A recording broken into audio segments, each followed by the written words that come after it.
Tri veci, ktoré by som si nikdy nedal na pokožku. Deodorant, lebo obsahuje hliník, ťažké kovy a iné chemikálie, ktoré vstupujú priamo do lymfatického systému. Antiperspiranty sú ešte horšie, lebo zabraňujú prirodzenému poteniu.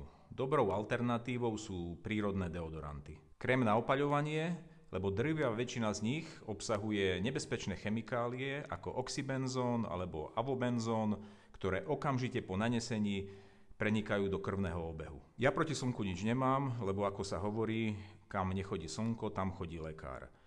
Ale ak si potrebujete chrániť určité časti tela, lebo budete tráviť na slnku celý deň, určite sú vhodnejšie opaľovacie krémy na báze oxidu zinočnatého alebo čisto prírodné. A tretím je vazelína, je to ropný produkt, dá sa povedať odpad pri výrobe ropy. Obsahuje toxíny, ktoré prenikajú do krvného obehu.